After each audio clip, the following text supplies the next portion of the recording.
Pastor Michael ఆ రోజే అనుకోకుండా వేరొక ప్రాంతంలో సువార్త సభల నిమిత్తం తన బైక్పై ఒక్కడే ఒంటరిగా ప్రయాణమయ్యాడు. అప్పుడు సమయం రాత్రి 11 గంటలు అవుతుంది. అది హైవే, వాహనాలతో రద్దీగా ఉంటుంది.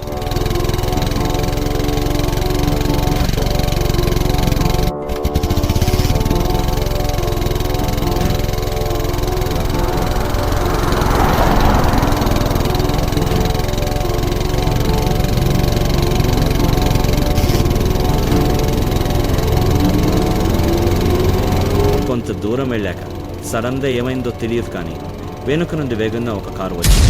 మైకేల్ బైక్ ఢీకొట్టింది. వెంటనే మైకేల్ బైక్ రోడ్డు పక్కన పడిపోతాడు.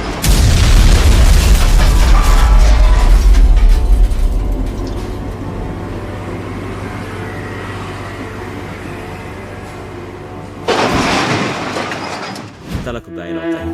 ఆ సమయంలో ఎవరు కూడా అతన్ని చూడరు. తలకు గట్టిగా తగలడం వల్ల అతను చనిపోతాడు. మర్నాడు ఉదయం అక్కడికి ఒక వ్యక్తి వచ్చి చూసి వెంటనే పోలీసు వారికి సమాచారం అందిస్తాడు. వెంటనే పోలీసులు అక్కడికి చేరుకుంటారు. అతను ఎవరు అని అతని వివరాలు సేకరించి మీడియాకు సమాచారం అందిస్తారు. తర్వాత న్యూస్లో బైక్ యాక్సిడెంట్లో పాస్టర్ మైకేల్ అనే వ్యక్తి చనిపోయాడు అని ప్రచారం చేస్తారు. వెంటనే ఆ విషయం తెలుసుకున్న ప్రజలు, క్రైస్తవులు 100 మంది అక్కడికి చేరుకుని నినాదాలు చేస్తారు. కానీ అక్కడ పరిస్థితి గమనించిన ప్రజలు అది యాక్సిడెంట్ కాదు, ఎవరో కావాలనే మైకేల్ను చంపి ఇక్కడ పడేశారు అని వారు అనుమానం వ్యక్తం చేస్తారు.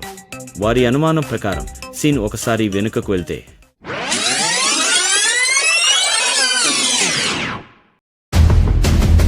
మైకేల్ తన బైక్పై ఒక్కడే ఒంటరిగా ప్రయాణమయ్యాడు.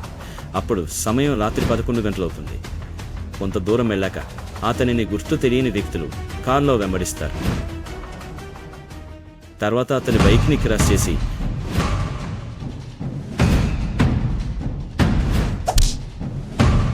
వాళ్ళ దగ్గర ఉన్న కర్రలు, రాడ్లతో మైకేల్ను ఆ మనుషుని కొట్టి పడేస్తారు.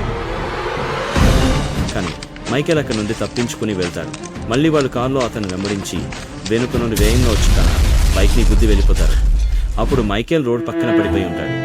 ఇదంతా ప్రజలు ఊహించిన ఊహాగానాలు మాత్రమే. ఏదేమైనా మనమంతా అతని ఆత్మకు శాంతి చేకూరాలని ఆ ప్రభువును ప్రార్థిద్దాం.